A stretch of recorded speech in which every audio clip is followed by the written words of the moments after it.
അത് കൂരിരുൾ കറപൂണ്ട തലയോടിടം എന്നെ രക്തത്താൽ വാങ്ങിയ അൻപിന്നിടം ക്രൂശിലേക്കെന്നെ നയിച്ചാലും അത് ക്രൂശിതൻ സ്നേഹം ചൊരിഞ്ഞ ഇടം ക്രൂരതയിൻ പർവ്വം ഉയർന്ന ഇടം അത് കൂരിരുൾ കറപൂണ്ട തലയോടിടം എന്നെ രക്തത്താൽ വാങ്ങിയ അൻപിന്നിടം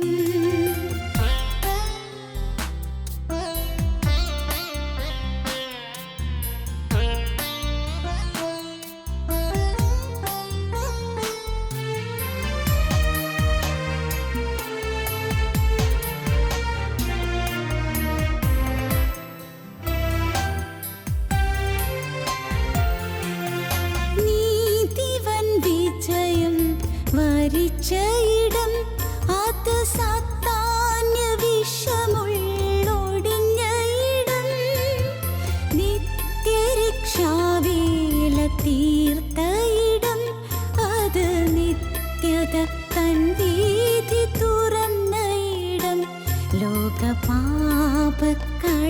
തീർത്ത കൃപയിന്നിടം നീതിവൻ വിജയം വരിച്ച ഇടം അത് സാത്താന്യ വിഷമുള്ളൊടിഞ്ഞ ഇടം നിത്യരക്ഷാവേല തീർത്ത ഇടം അത് നിത്യത തൻ വീഥി തുറന്ന ഇടം ലോകപാപക്കടം തീർത്ത കൃപയിന്നിടം ക്രൂശിലേക്കെന്നെ നയിച്ചാലും അത് ക്രൂശിതൻ സ്നേഹം ചൊരിഞ്ഞ ഇടം ക്രൂരതയിൻ പർവ്വം ഉയർന്ന ഇടം അത് കൂരിരുൾ കറപൂണ്ട തലയോടിടം എന്നെ രക്തത്താൽ വാങ്ങിയ അൻപിന്നിടം ക്രൂശിലേക്കെന്നെ നയിച്ചാലും അത് ക്രൂശിതൻ സ്നേഹം ചൊരിഞ്ഞ ഇടം ക്രൂരതയിൻ പർവ്വം ഉയർന്ന ഇടം അത് കൂരിരുൾ കറപൂണ്ട തലയോടിടം എന്നെ രക്തത്താൽ വാങ്ങിയ അൻപിന്നിടം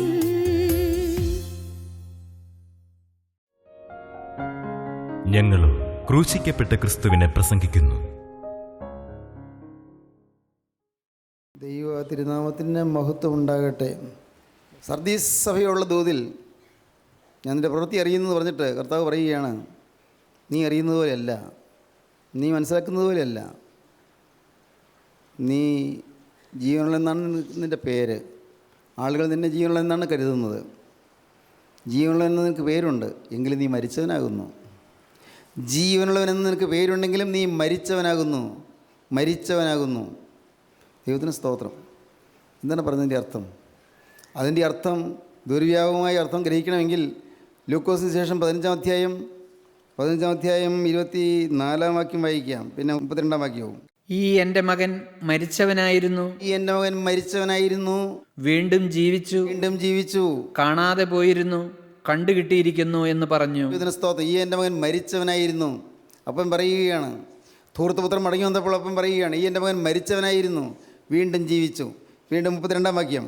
നിന്റെ ഈ സഹോദരനോ മരിച്ചവനായിരുന്നു, വീണ്ടും ജീവിച്ചു, കാണാതെ പോയിരുന്നു, കണ്ടുകിട്ടിയിരിക്കുന്നു. നിന്റെ ഈ സഹോദരനോ മരിച്ചവനായിരുന്നു, വീണ്ടും ജീവിച്ചു, കാണാതെ പോയിരുന്നു, കണ്ടുകിട്ടിയിരിക്കുന്നു. മരിച്ച അവസ്ഥ, ആത്മാവിൽ മരിച്ച അവസ്ഥ. ആദാം പാപം ചെയ്തു. ഏന്തോട്ടത്തിൽ ദൈവത്തിൻ്റെ കൽപ്പന ലംഘിച്ചു. ദൈവത്തിൻ്റെ കൽപ്പനയുണ്ടായിരുന്നു, ദൈവത്തിൻ്റെ മുന്നറിയിപ്പുണ്ടായിരുന്നു, തിന്നുന്ന നാളിൽ നിങ്ങൾ മരിക്കുമെന്ന്. തിന്നുന്ന നാളിൽ മരിക്കും, തിന്നാൽ മരിക്കും. നന്മതിന്മകളുടെ അറിവിൻ്റെ പക്ഷഫലം തിന്നാൽ മരിക്കുമെന്ന് ദൈവത്തിൻ്റെ കൽപ്പന ഉണ്ടായിരുന്നു. തിന്നുന്ന നാളിൽ മരിക്കുമെന്ന് കൽപ്പന ഉണ്ടായിരുന്നു.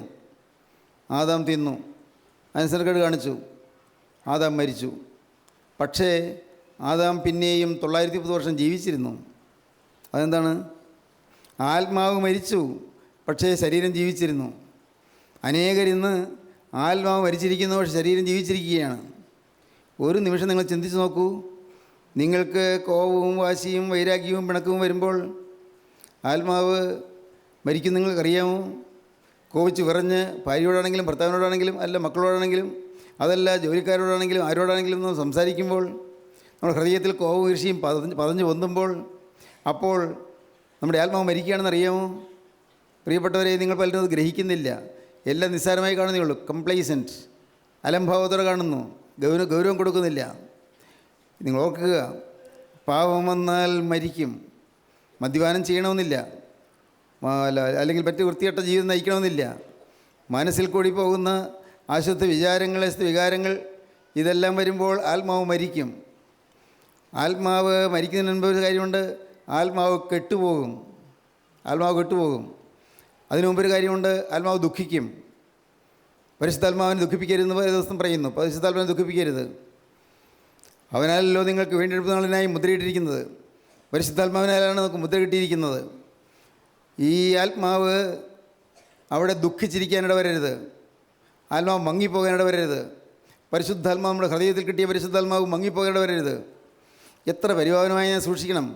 ആത്മാവിന് വെളിച്ചം കിട്ടിയാൽ, ബന്ധനങ്ങൾ അഴിഞ്ഞു കിട്ടിയാൽ, കർത്താവ് നിങ്ങൾക്കൊരു വിടുതൽ തന്നാൽ, പാപമെല്ലാം മോചിച്ച് തന്നാൽ എത്ര ഗൗരവത്തോടെ ഇരിക്കണം പിന്നെ ആ കാര്യങ്ങൾ നോക്കുവാൻ. ഒരു കാരണവശാലും വിട്ടുപോകരുത്. ഒരു കാരണവശാലും വീണ്ടും കെട്ടുപോകരുത്. ആത്മാവിനെ കെടുത്തിക്കളയരുത്. ആത്മാവിനെ ദുഃഖിപ്പിക്കരുത്. ആത്മാവിനെ കെടുത്തിക്കളയരുത്. ആത്മാവ് വിമ്മിഷ്ടപ്പെട്ട് നമ്മുടെ ഹൃദയത്തിൽ ഇരിക്കാണ്ട് വരരുത്. ആത്മാവ് ശ്വാസം വിട്ടിരിക്കാണ്ട് വരരുത്. നാം പാപം ചെയ്യുമ്പോൾ ഒരു നിശ്ചിത കാലം പരിശുദ്ധാത്മാവ് ശ്വാസം മുട്ടിയോണ്ടിരിക്കും. വിഷമിച്ച്, ദുഃഖിച്ച്, വേദനിച്ച്, പ്രയാസപ്പെട്ടിരിക്കും. പെട്ടെന്ന് ആത്മാവ് ഓടി മാറുകയില്ല.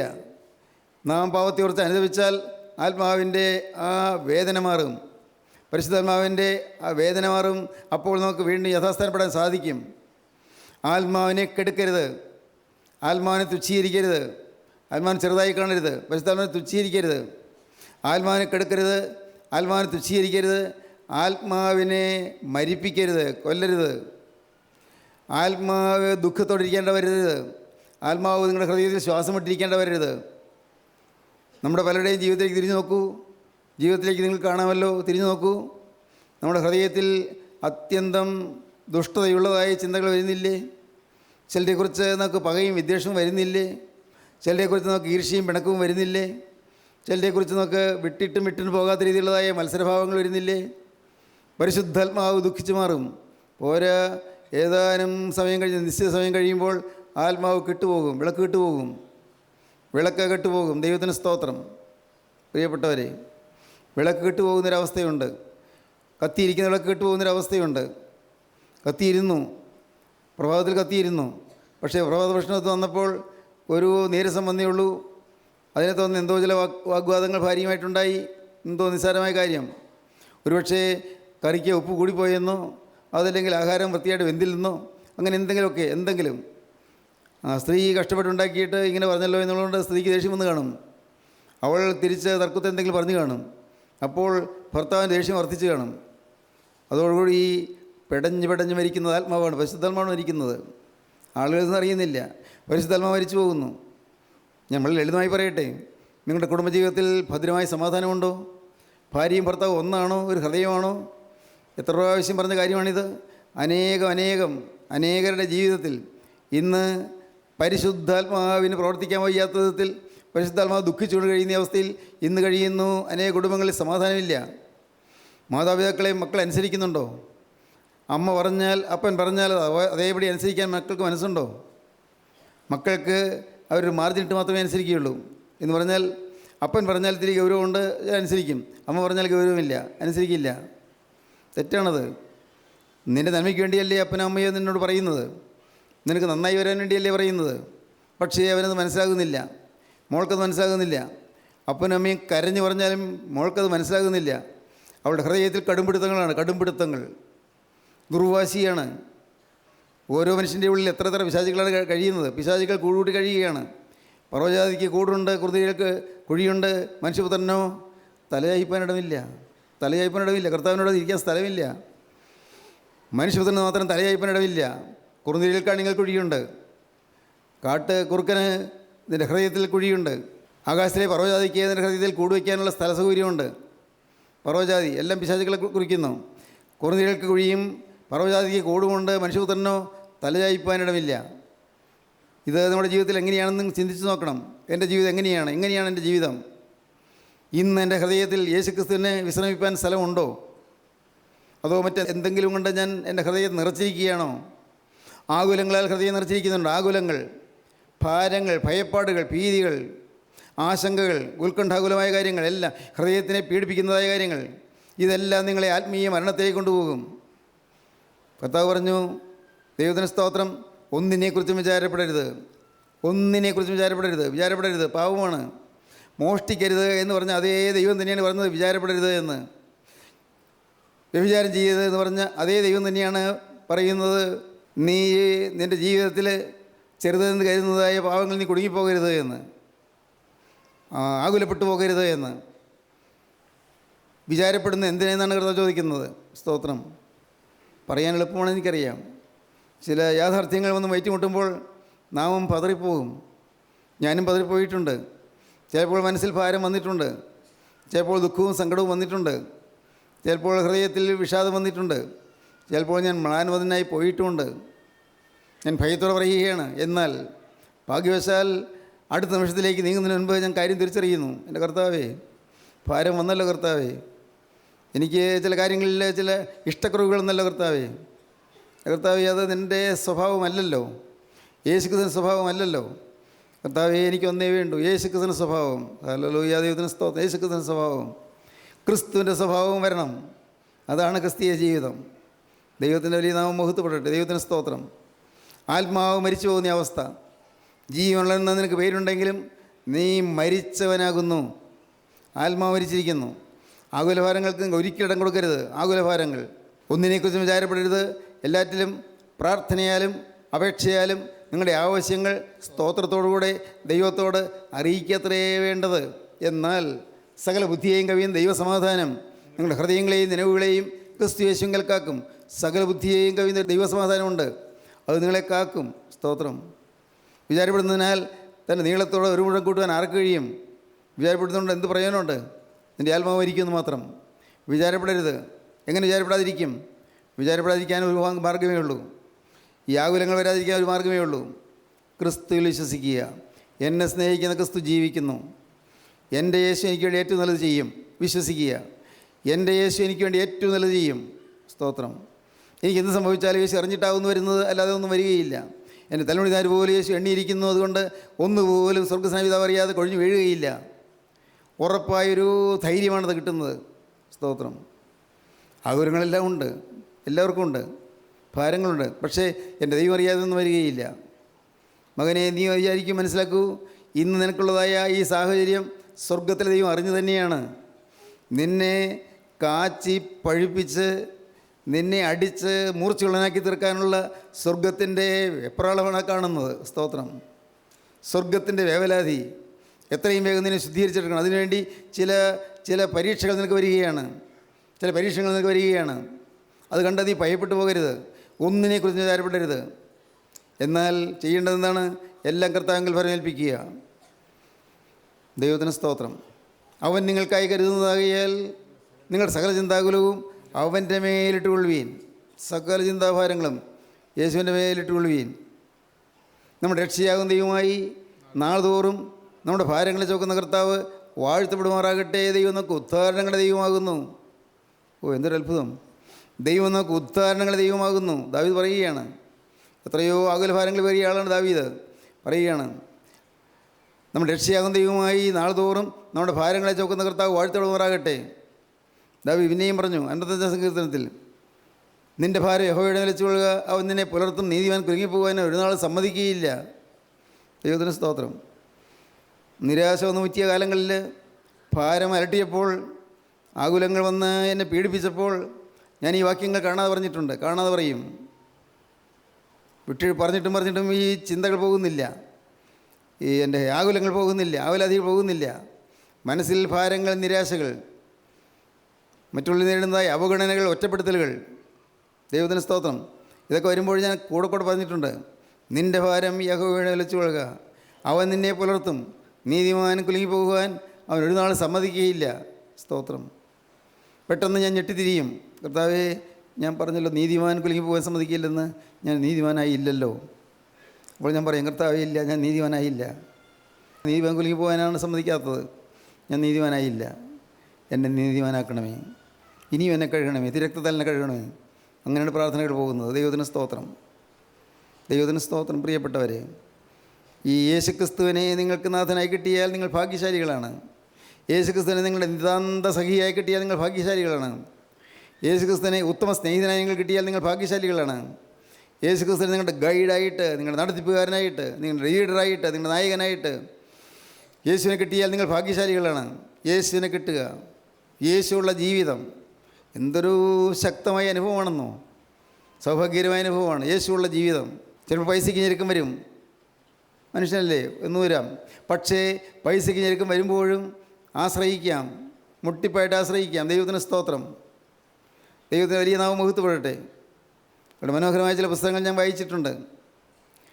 ഡോക്ടർ PG വർഗീസ് സാർ എഴുതിയ ചില പുസ്തകങ്ങൾ ഞാൻ വായിച്ചു. അദ്ദേഹം പ്രാർത്ഥിച്ച് നേടിയെടുത്തതായ അനേകം കാര്യങ്ങൾ, ചോദിച്ചു വാങ്ങിയതായ കാര്യങ്ങൾ. ഒരവസരത്തിൽ അദ്ദേഹത്തിൻ്റെ ഭാര്യയുടെ ഷൂസ് തേഞ്ഞ് ഉപയോഗിക്കാൻ വയ്യാതായി. തണുപ്പുള്ള നാട്ടിലാണ് അവർ താമസിക്കുന്നത്. അവിടെ ഭാര്യയ്ക്ക് ഷൂസില്ലാതെ നടക്കാൻ പറ്റുകയില്ല, പുറത്തേക്ക് ഇറങ്ങാൻ പറ്റുകയില്ല. ദൈവത്തിന് സ്തോത്രം. കേൾക്കണോ നിങ്ങൾക്ക്? അദ്ദേഹവും ഭാര്യയും മുട്ടുകുത്തി പ്രാർത്ഥിച്ചു, കർത്താവേ, ഞങ്ങൾക്ക് 2 ഷൂസ് ആവശ്യമാണല്ലോ, 2 ഷൂസ് കിട്ടിയേ കഴിയൂ, പുറത്തേക്ക് ഇറങ്ങാൻ പറ്റുകയില്ല, ഭയങ്കര തണുപ്പ്, മഞ്ഞ് വീഴ്ചയുള്ള കാലം, എന്തു ചെയ്യും? ദൈവത്തിന് സ്തോത്രം. അപ്പോഴുണ്ട് ഒരാൾ ഒരു ജോഡി ചെരുപ്പ് കൊണ്ടുവന്ന് വരുന്നു വീട്ടിലേക്ക്. കർത്താവ് പറഞ്ഞിട്ടാണ് മേടിച്ചതെന്ന്. കർത്താവ് പറഞ്ഞിട്ടാണ് മേടിച്ചത്, അതുകൊണ്ട് നിങ്ങൾക്ക് തരണമെന്ന് കർത്താവ് പറഞ്ഞു, അതുകൊണ്ട് കൊണ്ടുവന്നതാണെന്ന്. എന്തൊരു അത്ഭുതം! കേൾക്കുമ്പോൾ നിങ്ങൾക്ക് അവിശ്വസനീയമായി തോന്നാം. ദൈവത്തിന് സ്തോത്രം. കാലിലിട്ടപ്പോൾ കാലിൽ അങ്ങ് കൃത്യമായിട്ട് ഒതുങ്ങുന്നില്ല, പാകമാകുന്നില്ല. കൊണ്ടുവന്ന് തന്നെങ്കിലും പാകമാകുന്നില്ലല്ലോ. കർത്താവിന് എൻ്റെ കാലിൻ്റെ അളവ് അറിയാമല്ലോ. സ്തോത്രം. ആ പാവം സ്ത്രീ പറയുകയാണ്. ദൈവത്തിന് സ്തോത്രം. അപ്പോഴുണ്ട് അന്നത്തെ പാഴ്സലിൽ 2 ചെരുപ്പ് വരുന്നു. നോക്കണേ, ചെരുപ്പിൽ ആലോചിക്കുന്നതിന് മുമ്പ് ഒരാൾ അയച്ചു കഴിഞ്ഞിരിക്കുന്നു. കൃത്യം പാകം. ദൈവത്തിന് സ്തോത്രം. കൃത്യം പാകം. എൻ്റെ ഭർത്താവ് അളന്നുകൊണ്ട് പോയിട്ട് കിട്ടാത്ത ആ പാകം ഇപ്പോൾ ഇതാ കർത്താവ് എനിക്ക് ഏറ്റവും പാകമുള്ള 2 ഷൂസ് തന്നിരിക്കുന്നു. അവർ മുട്ടുകുത്തി ദൈവത്തെ സ്തുതിച്ചു. എത്ര അനുഭവങ്ങളാണ് നിങ്ങൾക്ക് അനുഭവം പറയാനില്ല, ഉണ്ടായിരിക്കില്ലേ? ഇല്ലേ? ഉണ്ട്. ദൈവത്തിന് സ്തോത്രം. അനുഭവങ്ങൾ ധാരാളം. ആകുലങ്ങളേറ്റെടുത്ത അനുഭവങ്ങൾ, സങ്കടങ്ങളേറ്റെടുത്ത അനുഭവങ്ങൾ, ഭാരങ്ങളേറ്റെടുത്ത അനുഭവങ്ങൾ, കർത്താവ് ചുമടുകൾ മാറ്റിയ അനുഭവങ്ങൾ. ചുമട്, തലയിൽ വലിയ ചുമട്, ഹൃദയത്തിൽ വലിയ ചുമട്, ഹൃദയം നിറയെ വലിയ ഭാരങ്ങൾ, എല്ലാം കർത്താവ് എടുത്ത് മാറ്റിയതില്ല അനുഭവങ്ങൾ ചിലർക്കില്ലേ? ഓർത്ത് നോക്കൂ. വലിയ ഭാരങ്ങൾ. കർത്താവിന് സ്തോത്രം. എൻ്റെ ദൈവത്തിൻ്റെ വലിയ നാമമുഖത്തോടെ പ്രിയപ്പെട്ടവരെ, നിങ്ങൾ ആകുലതയില്ലാത്തവരാകുകയും. ദൈവത്തിന് സ്തോത്രം. ഇവിടെ നാം കാണുന്നത് എന്താണ്? ഈ എൻ്റെ മകൻ മരിച്ചവനായിരുന്നു, എന്നാൽ വീണ്ടും ജീവിച്ചിരിക്കുന്നു, ആത്മാവിൽ മരിക്കുന്നു. ആകുലം വന്നാൽ ആത്മാവിൽ മരിക്കും. ആകുലം വന്നാൽ, ആവലാധി വന്നാൽ ആത്മാവിൽ മരിക്കും. നിരാശ വന്നാൽ ആത്മാവിൽ മരിക്കും. ഒരു കാര്യം എടുത്തു പറഞ്ഞുകൊള്ളട്ടെ, ചിലരെങ്കിലും ആത്മഹത്യയെക്കുറിച്ച് ചിന്തിക്കുന്നവരുണ്ട്. ഞാൻ എന്തിനാണ് ജീവിക്കുന്നത്? എന്നെ ആർക്ക് വേണം? ഞാൻ മരിക്കുകയല്ലേ നല്ലത്? അങ്ങനെ ചിന്തിക്കുന്ന ആളുകളുണ്ട്. പക്ഷേ ഇവിടെ ഇരിക്കുന്നവരാരെങ്കിലും ഉണ്ടോ എനിക്ക് അറിഞ്ഞുകൂടാ. ദൂര സ്ഥലങ്ങളിലിരുന്ന് കേൾക്കുന്നവരാരെങ്കിലും ഉണ്ടോ അതും എനിക്ക് അറിഞ്ഞുകൂടാ. പക്ഷേ എൻ്റെ കർത്താവ് നിങ്ങളെല്ലാവരെയും കാണുന്നു. മരിക്കുന്നതാണ് നല്ലതെന്ന് ചിന്തിക്കുന്ന അനേകരുണ്ട്. മരിച്ചാൽ മതി എന്ന് ഓർക്കുന്നവർ. എങ്ങനെയെങ്കിലും മരിച്ചാൽ മതിയായിരുന്നു. ആത്മഹത്യ ചെയ്യാൻ പേടിയാണ്. ആത്മഹത്യ ചെയ്താൽ നരകത്തിൽ പോകുമെന്നറിയാം, അതുകൊണ്ട് ആത്മഹത്യ ചെയ്യുന്നില്ല. അല്ല, ആത്മഹത്യ ചെയ്താൽ എൻ്റെ മക്കൾക്ക് അതൊരു ചീത്തപ്പേരാകുമല്ലോ, അതുകൊണ്ട് ആത്മഹത്യ ചെയ്യുന്നില്ല. എന്നാൽ ഒരു ചുവട് മുന്നോട്ട് വയ്ക്കാൻ മാർഗമില്ലാതെ വലയുന്ന അനേകം യാതനകൾപ്പെട്ട് ഒഴുകുന്ന ആളുകളുണ്ട്. സ്തോത്രം. പ്രിയപ്പെട്ടവരെ, ഒരു കാരണവശാലും ആത്മഹത്യയെക്കുറിച്ച് നിങ്ങൾ ചിന്തിക്കുക പോലും ചെയ്യരുത്. ഒരിക്കലും ചിന്തിച്ചു പോകരുത്. ആത്മഹത്യയെക്കുറിച്ച് ചിന്തിക്കരുത്. മരിക്കണമെന്നുള്ള ചിന്ത നിങ്ങൾക്കുണ്ടാകരുത്. കാരണം ഈ ആത്മാവിൻ്റെ ഉടയവൻ നിത്യനായ ദൈവമാണ്. മോനെ, നിൻ്റെ അല്ല ഈ ആത്മാവ്, നിൻ്റെ വകയല്ല. ഈ ശരീരവും ഈ നിൻ്റെ പ്രാണനും നിൻ്റെ ആത്മാവും ദൈവത്തിൻ്റേതാണ്, ദൈവത്തിൻ്റെ വകയാണ്. നിനക്ക് നശിപ്പിക്കാൻ അവകാശമില്ല. ഒരു കാരണവശാലും എത്ര നിരാശാകരമായ സാഹചര്യം വന്നാലും നശിപ്പിക്കാൻ നിനക്ക് അവകാശമില്ല. നിങ്ങൾക്കറിയാമോ, ആത്മഹത്യ ചെയ്യുമെന്ന് വിചാരിച്ചു, ഭാഗ്യവശാൽ ആത്മഹത്യ ചെയ്തില്ല. അങ്ങനെയുള്ളവർ ഇന്ന് പറയുന്നതാണെന്നറിയാമോ? അവർ പറയുന്നത് എന്തൊരു ഭാഗ്യമായിപ്പോയി എന്ന് മരിക്കാഞ്ഞത്. അന്ന് മരിക്കാതായപ്പോൾ അയ്യോ ഈ ദൈവം എൻ്റെ മരിക്കാൻ പോലും അനുവദിക്കുന്നില്ലോ എന്ന് പറഞ്ഞ് കരഞ്ഞവരാണ്. എന്നാൽ തന്നെ ശപിച്ചവരുമാണ്. എന്നാൽ ഇന്ന് തിരിഞ്ഞു നോക്കുമ്പോൾ എന്തുവോ എൻ്റെ കർത്താവേ അന്ന് മരിച്ചു പോയിരുന്നെങ്കിൽ ഈ സൗഭാഗ്യം ഞാൻ കാണുകയില്ലായിരുന്നല്ലോ, എൻ്റെ മക്കളുടെ ഈ നല്ല കാലം ഞാൻ കാണുകയില്ലായിരുന്നല്ലോ, എൻ്റെ മക്കൾ യേശുവിനെ സ്തുതിക്കുന്നത് ഞാൻ കാണുകയില്ലായിരുന്നല്ലോ, എൻ്റെ ഭർത്താവിനെ സ്തുതിക്കുന്നത് ഞാൻ കാണുകയില്ലായിരുന്നല്ലോ, എൻ്റെ ഭാര്യ ഇതിനെ വാഴ്ത്തി പറയുന്നത് ഞാൻ കാണുകയില്ലായിരുന്നല്ലോ. എൻ്റെ കർത്താവേ എന്തൊരു ഭാഗ്യം, മരിക്കാതിന് എത്ര നന്നായി. സ്തോത്രം. ദൈവത്തിൻ്റെ വലിയ നാമം മഹത്വപ്പെടട്ടെ. ദൈവത്തിന് സ്തോത്രം. ഇന്ന് നിങ്ങളോട് സ്നേഹത്തോട് പറയട്ടെ, ആകുല ചിന്തകൾക്ക് ഇടം കൊടുക്കരുത്. ഒരിക്കലും നിരാശ വരരുത്. നിരാശ പിശാചിൻ്റെയാണ്, പ്രത്യാശ ദൈവത്തിൻ്റേതും. സ്തോത്രം. പ്രത്യാശകളുരാകുവീൻ. പ്രത്യാശയുടെ സമൃദ്ധി. അല്ലെങ്കിൽ ആത്മാവ് മരിച്ചു പോകും. നിരാശ വന്നാൽ ആത്മാവ് മരിച്ചു പോകും. ദൈവത്തിന് സ്തോത്രം. ആത്മഹത്യാ പ്രവണതയുള്ളവരുണ്ടോ? അതും പറഞ്ഞു തരാം. ആത്മഹത്യാ പ്രവണത അങ്ങനെയുള്ളവർ അതൊരു ഡിപ്രഷനായിരിക്കും, ഏതെങ്കിലും തരത്തിലുള്ളതായ ഒരു മാനസിക ദൗർബല്യമായിരിക്കും. ആത്മഹത്യാ പ്രവണത, മരിക്കണം തോന്നൽ. ഒട്ടും താമസിയാതെ നിങ്ങളൊരു മനോരോഗ വിദഗ്ധനെ കാണുക, ഒരു സൈക്യാട്രിക് ട്രീറ്റ്മെൻറ്റ് നടത്തുന്ന ഒരു ഡോക്ടറെ കാണുക. ഡോക്ടറോട് പറയുക മരിക്കണമെന്ന് തോന്നലാണ്. ഒരു ചെറിയ ഗുളിക കൊണ്ട് തീരാനുള്ള കാര്യം. ചെറിയ ഗുളിക കൊണ്ട്, ചെറിയൊരു ഗുളിക. പ്രിയപ്പെട്ടവരെ, അത് ശാരീരികമായി ചെയ്യുന്ന കാര്യമാണ്. ആത്മാവിൽ വേണ്ടത് അങ്ങനെ അതല്ല. ആത്മാവിൽ വേണ്ടത് ഈ ഗുളിക കഴിക്കുന്നതിനേക്കാളും വേണ്ടത് ആ വ്യക്തിക്ക് വേണ്ടി അപ്പനും അമ്മയും ദൈവസേനയിൽ ഇടനിലനിന്നുകൊണ്ട് പ്രാർത്ഥിക്കണം. ദൈവസേനയിൽ മധ്യസ്ഥ വെച്ചുകൊണ്ട് പ്രാർത്ഥിക്കണം. ദൈവസേനയിൽ ആ വ്യക്തിക്ക് വേണ്ടി ദൈവത്തോട് പ്രാർത്ഥിക്കണം. കർത്താവേ, ഈ ദുരാത്മാവിനെ ഞങ്ങളുടെ ഭവനത്തിൽ നിന്ന് മാറ്റിത്തരണമെന്ന് പ്രാർത്ഥിക്കണം. ഈ ദുരാത്മാവിനെ ഞങ്ങളുടെ കുടുംബത്തിൽ നിന്ന് മാറ്റിത്തരണമെന്ന് പ്രാർത്ഥിക്കണം. ഒരിക്കലും ആത്മഹത്യാ പ്രവണത വരുന്നു പോകരുത്. എന്ത് നഷ്ടം വന്നാലും, എന്ത് കഷ്ടം വന്നാലും, എന്ത് അവമാനം വന്നാലും ഒരിക്കലും ആത്മാവിനെ നഷ്ടപ്പെടുത്തി കളയരുത്. നാളെ ഒരുപക്ഷെ നിനക്ക് നല്ല കാലം വന്നാലോ? കർത്താവിന് സ്തോത്രം. അങ്ങനെ ആത്മഹത്യാ പ്രവണതയുണ്ടെങ്കിൽ ആത്മാവ് മരിച്ചു പോകും. ദൈവത്തിന് സ്തോത്രം. പ്രിയപ്പെട്ടവരെ, ഏതെങ്കിലും തരത്തിലുള്ളതായ ദുഷ്ടചിന്തകൾ നിങ്ങളുടെ ഹൃദയത്തിൽ വരുന്നുണ്ടെങ്കിൽ ആത്മാവ് മരിച്ചു പോകും. ദുഷ്ടചിന്തകൾ, ആരെക്കുറിച്ചെങ്കിലും പരദൂഷണമായി നിങ്ങൾ ചിന്തിക്കുന്നു, വാവിഷ്ടാണെന്ന് പറയും. പരദൂഷണം, വാവിഷ്ടാണം, ആത്മാവ് മരിച്ചു പോകും. ആരെയും ദുഷിക്കരുത്. എല്ലാവരെയും എന്നേക്കാൾ ശ്രേഷ്ഠനെന്ന് എണ്ണിക്കൊള്ളണം. സ്തോത്രം. ഇത്തിരി ബുദ്ധിമുട്ടുള്ള കാര്യമാണ്. നമുക്ക് അഹങ്കരിക്കാനൊന്നുമില്ല, ഒന്നും അഭിമാനിക്കാനില്ല. ഇന്ന് എന്തെങ്കിലും ഉണ്ടോ? കൃപ, കർത്താവിൻ്റെ കൃപ. ഇന്ന് എനിക്ക് സമാധാനമുണ്ടോ? കർത്താവിൻ്റെ കൃപ. ആരെയും തുച്ഛീകരിക്കരുത്, ആരെയും ചെറുതായി കാണരുത്. എല്ലാവരെയും ആദരിച്ചു കൊള്ളണം. എല്ലാവരെയും, നമ്മുടെ ശത്രുക്കളായി നമുക്ക് എതിരായി നിൽക്കുന്നവരെയും ആദരിച്ചു കൊള്ളണം. അവരെയും ബഹുമാനിച്ചു കൊള്ളണം. അവരെ നമ്മേക്കാൾ ശ്രേഷ്ഠരായിട്ട് എണ്ണിക്കൊള്ളണം. ഓരോരുത്തരും സ്വന്തം ഗുണമല്ല മറ്റുള്ളവരുടെ ഗുണവും കൂടെ നോക്കട്ടെ എന്നാണ് വേദപുസ്തകം പറയുന്നത്. ദൈവത്തിന് സ്തോത്രം. നമ്മുടെ ജീവിതത്തെ നാം ക്രമീകരിക്കുക. ഓരോ കാര്യങ്ങൾ, ചെറുതും വലുതുമായ കാര്യങ്ങളൊക്കെയും ജീവിതത്തെ ക്രമീകരിക്കുക. മരണാവസ്ഥയിൽ നിന്ന് രക്ഷപ്പെടാം, മൃതാവസ്ഥയിൽ നിന്ന് രക്ഷപ്പെടാം, ആത്മാവ് മരിച്ച അവസ്ഥയിൽ നിന്ന് രക്ഷപ്പെടാം. ആത്മാവ് ജീവൻ വേണം. ഈ എൻ്റെ മകൻ മരിച്ചവനായിരുന്നു, വീണ്ടും ജീവിച്ചു. കാണാതെ പോയിരുന്നു, കണ്ടുകിട്ടിയിരിക്കുന്നു. നിൻ്റെ ഈ സഹോദരൻ മരിച്ചവനായിരുന്നു, എന്നാൽ അതാ അവൻ ജീവൻ പ്രാപിച്ചിരിക്കുന്നു. ധൂർത്തപുത്രൻ്റെ അപ്പൻ പറയുന്ന വാക്കുകളാണിത്. ധൂർത്തപുത്രൻ്റെ അപ്പൻ വേലക്കാരോട് പറയുകയാണ്, ഈ എൻ്റെ മകൻ മരിച്ചവനായിരുന്നു, വീണ്ടും ജീവിച്ചിരിക്കുന്നു. മൂത്തപുത്രനോടൊപ്പം പറയുകയാണ്, ഈ ഇതിൻ്റെ സഹോദരൻ എൻ്റെ മകൻ മരിച്ചവനായിരുന്നു, എന്നാൽ വീണ്ടും ജീവിച്ചിരിക്കുന്നു. സ്തോത്രം.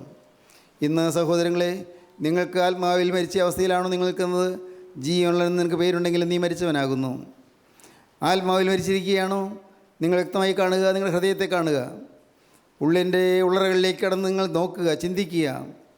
എവിടെയെങ്കിലും ആത്മാവിൻ്റെ മരണം സംഭവിച്ചിട്ടുണ്ടോ? ഇന്നും വിട്ടുമാറാത്ത പാവങ്ങൾ എന്തെങ്കിലും ഉണ്ടോ? ഇന്നും എന്നിൽ അധീശത്വം പുലർത്തുന്നതായ പാവങ്ങൾ എന്തെങ്കിലും ഉണ്ടോ? സാത്താൻ അവകാശം പറയുന്ന ഏതെങ്കിലും കാര്യങ്ങൾ എൻ്റെ ജീവിതത്തിലുണ്ടോ? നോക്കൂ പ്രിയപ്പെട്ടവരെ, നോക്കിയാൽ കാണാം. കർത്താവ് കാണിച്ചു തരും, ഓർമ്മ തരും. സംശയിക്കേണ്ട. വാസ്തവമായി ബോധ്യത്തോടെ ഇരുന്ന് പ്രാർത്ഥിച്ചാൽ ദൈവം ഓർമ്മ തരും. വന്നുപോയ തെറ്റുകളെല്ലാം ഓർമ്മ തരും. ഇരുന്ന് നിങ്ങൾ ഞനങ്ങിക്കൊള്ളുക, കരഞ്ഞുകൊള്ളുക. ഒരാളെന്നെ വിളിച്ചു, സാറേ ഞാനൊന്ന് വരട്ടെ, എനിക്കൊന്ന് പ്രാർത്ഥിക്കണം. ഞാൻ പറഞ്ഞു, പ്രാർത്ഥിച്ചോളൂ, നല്ലതല്ലേ, വീട്ടിലിരുന്ന് പ്രാർത്ഥിക്കൂ. അല്ല സാറേ, എനിക്ക് എൻ്റെ ബന്ധനങ്ങൾ അഴിയണം. ഞാൻ പറഞ്ഞു, അത്ര സാറ് കാര്യമല്ല. ബന്ധങ്ങൾ കഴിയുക പറഞ്ഞാൽ അത്ര കാര്യമല്ല. അതിനുള്ള അനുതാപം വളരെ വേണം. നിരാശപ്പെടേണ്ട, പക്ഷേ അനുതാപം വളരെ വേണം. ഇപ്പോഴത്തെ അനുഭവം കൊണ്ടൊന്നും ദൈവത്തിലേക്ക് പ്രവേശനം കിട്ടുകയില്ല. ഇപ്പോഴത്തെ അനുതാപം കൊണ്ടൊന്നും ദൈവരാജ്യത്തിൽ ചെല്ലുകയില്ല. ഇന്നത്തെ സ്ഥിതിയിൽ ജീവിച്ചാൽ കർത്താവിൻ്റെ മുഖം കാണുകയില്ല. അതുകൊണ്ട് കണ്ണീരൊഴുക്കി കർത്താവിൻ്റെ പാദം കഴുകുക. കണ്ണീരോടെ അനുദവിച്ച് തെറ്റുപറ്റിയതിനെ ഓർത്ത് അനുദവിച്ച് വന്നുപോയ പാപമോർത്ത് അനുദവിച്ച് ദൈവത്തോട് മാപ്പ് ചോദിക്കുക. ദൈവവുമായി നിരപ്പാകുക. എന്നെ വന്ന് കാണേണ്ട ആവശ്യമൊന്നുമില്ല. ദൈവവുമായി നിരപ്പായാൽ മതി. ദൈവവുമായി നിരപ്പാകുക. ദൈവത്തിൻ്റെ വേദന മാറ്റുക. നിന്നെ പ്രതി ദൈവം വേദനിക്കുന്ന വേദന എന്ന മകളെ നീ മാറ്റുക. പറഞ്ഞു കൊടുത്തു. ദൈവത്തിന് സ്തോത്രം. ദൈവത്തിന് വലിയ നാമം മഹത്വപ്പെടട്ടെ. സ്തോത്രം. സഹോദരങ്ങളെ, ഇന്ന് എൻ്റെ പ്രിയ സഹോദരങ്ങളോട് ഞാൻ പറയട്ടെ, ആത്മാവിൽ മരിച്ചവരായിട്ട് ആരെല്ലാം ഇവിടെ ഇരിക്കുന്നുണ്ട്? അനേകരുണ്ട്. നിങ്ങൾക്കിതൊന്നും യേശുന്നില്ല, ഹൃദയത്തിൽ കിടക്കുന്നില്ല, പൊള്ളുന്നില്ല, ഹൃദയത്തിൽ നുറുക്കം വരുന്നില്ല. എൻ്റെ കർത്താവേ, എൻ്റെ ആത്മാവ് മരിച്ചിരിക്കുന്നു. എൻ്റെ സ്വഭാവം കൊണ്ട് പിശാചിന് ഇടം കൊടുത്തിരിക്കുന്നതുകൊണ്ട്, സാത്താനിൽ അവകാശം പറയുന്നതുകൊണ്ട് എൻ്റെ ആത്മാവ് മരിച്ചിരിക്കുന്ന കർത്താവേ, ഈ ഭൂമിയിൽ ഞാൻ ജീവിച്ചിരിക്കുന്ന കാലത്ത് ഇത് കേൾക്കാൻ ഇടയായല്ലോ, ഭാഗ്യം. അതുകൊണ്ട് കർത്താവേ, ഇന്ന് എൻ്റെ പാവത്തെയോർത്ത് അനുഭവിക്കാനുള്ളതായ തകർന്നു നുറുങ്ങിയതായ ഹൃദയം എനിക്ക് തരണമേ. നിങ്ങൾ പ്രാർത്ഥിക്കൂ. തകർന്നു നുറുങ്ങിയതായ ഹൃദയം. സ്തോത്രം. ഒരു കാര്യം ഉറപ്പാണ്, വാസ്തവമായി നിങ്ങൾ അനുതാപത്തോടെ പ്രാർത്ഥിച്ചാൽ തീർച്ചയായും നിങ്ങൾ കർത്താവ് ക്ഷമിച്ചു തരും. കഴിഞ്ഞതെല്ലാം ക്ഷമിച്ചു തരും. നിങ്ങൾക്ക് ജീവൻ തരും. മരിച്ച അവസ്ഥയിൽ നിങ്ങൾക്ക് ജീവൻ തരും. ജീവൻ പ്രാപിക്കാം. ദൈവത്തെ സ്തുതിക്കാം. ജീവനുള്ളതൊക്കെയും യഹോവയെ സ്തുതിക്കട്ടെ. ജീവനുള്ള കാലത്തോളം ഞാൻ യഹോവയെ സ്തുതിക്കും. ജീവൻ തരും. ജീവൻ്റെ ഉറവിടം തരും. ജീവൻ്റെ ഉറവിടത്തിലേക്കുള്ള പ്രവേശനം തരും. സ്തോത്രം. ജീവൻ, യേശുക്രിസ്തുവിന്റെ ദിവ്യ ജീവൻ നിങ്ങൾ തുടിക്കട്ടെ. പരിശുദ്ധാത്മാവിൻ്റെ ജീവൻ നിങ്ങൾ തുടിക്കട്ടെ. പരിശുദ്ധാത്മാവിൻ്റെ ജീവൻ നിങ്ങൾ സ്പന്ദിച്ചു കൊണ്ടിരിക്കട്ടെ. പരിശുദ്ധാത്മാവിൻ്റെ കൃപ നിങ്ങളുടെ മേലെ ആവസിച്ചുകൊണ്ടിരിക്കട്ടെ. ഹല്ലേലൂയ. ദൈവത്തിന് സ്തോത്രം. അപ്പോൾ നിങ്ങളുടെ മുഖം പ്രസന്നമാകും. അപ്പോൾ നിങ്ങൾ തന്നെ കാണും. അപ്പോൾ നിങ്ങൾ ദൈവത്തെ കണ്ട് ദൈവത്തെ സ്തുതിക്കും. ദൈവം നിന്ന് അത്ഭുതങ്ങളോട് ദൈവത്തെ സ്തുതിക്കും. അപ്പോൾ നിങ്ങൾ കർത്താവിൻ്റെ രാജ്യത്തിൽ വന്നു ചേരുവാൻ തക്കൊണ്ട് നിങ്ങൾ ഒരുങ്ങും. കർത്താവിൻ്റെ രണ്ടാമത്തെ വരയിൽ പറന്നു വരുവാൻ വിശുദ്ധമായിട്ട് നിരയിൽ നിൽപ്പാൻ നിങ്ങൾ ഒരുങ്ങും. ദൈവത്തിന് സ്തോത്രം. ദൈവം നിങ്ങൾ സഹായിക്കട്ടെ. ദൈവത്തിന് സ്തോത്രം. തീരുമാനമെടുക്കുന്നുണ്ടോ? ഇന്ന് നിങ്ങൾ ദൈവത്തോട് വാക്ക് പറയുന്നുണ്ടോ? കർത്താവിൻ്റെ കരങ്ങളിൽ നിങ്ങൾ ഏൽപ്പിക്കുന്നുണ്ടോ? കർത്താവെ, ഇത്രയും കാലം ഞാൻ ഭോഷനായി ജീവിച്ചുപോയി. ഇത്രയും കാലം ഞാൻ വിഡ്ഢിയായി ജീവിച്ചുപോയി. ഇത്രയും കാലം ഞാൻ സത്യം അറിയാതെ ജീവിച്ചുപോയി. പാഴായി പോയ കാലങ്ങൾക്ക് തക്കവണ്ണം കർത്താവെ, നീ എന്നോട് പകരം ചെയ്യാതെ കർത്താവെ, എല്ലാറ്റിനും എനിക്ക് പരിഹാരം തന്ന് എൻ്റെ പാപങ്ങളെല്ലാം കഴിയാൻ ഒടുപ്പാക്കി എന്നെ വിശുദ്ധീകരിക്കണമേ. പ്രാർത്ഥിക്കൂ. നിങ്ങൾ ദൈവത്തിൻ്റെ കരങ്ങളിൽ നിങ്ങൾ ഏൽപ്പിക്കൂ. നമുക്ക് പ്രാർത്ഥിക്കാം. കാരുണ്യവാനായ സ്വർഗീയ പിതാവേ, ഈ അനുഗ്രഹീത നിമിഷങ്ങൾക്കായി ഞങ്ങൾ സ്തുതിക്ക് ഞങ്ങൾ നിന്നെ സ്തോത്രം ചെയ്യുന്നു. എല്ലാവരെയും അനുഗ്രഹിക്കണമേ കർത്താവേ. ആത്മാവിൻ്റെ മരണാവസ്ഥയിൽ നിന്ന് ജീവൻ പ്രാപിക്കുന്ന ഭാഗ്യകരമായ അവസ്ഥയിലേക്ക് കടന്നു വരുവാൻ എല്ലാവരെയും ഒരുക്കണമേ. കരുണയുള്ള കർത്താവേ, അവിടെ രണ്ടാമത്തെ വരവിൽ വിശുദ്ധന്മാർ പറന്നു വരുമ്പോൾ ആ കൂട്ടത്തിൽ ചിറകടിച്ച് പറക്കുവാൻ ഞങ്ങൾക്കും സ്തുതിയിൽ ചിറക് തരണമേ. ഞങ്ങളെ അനുഗ്രഹിക്കണമേ. യേശുക്രിസ്തുവിൻ്റെ മഹത്വപൂർണ്ണമായ നാമത്തിൽ പ്രാർത്ഥിക്കുന്ന കൃപയോടെ കേൾക്കണമേ. ആമീൻ. ഹല്ലേലൂയ. ദൈവത്തിന് സ്തോത്രം.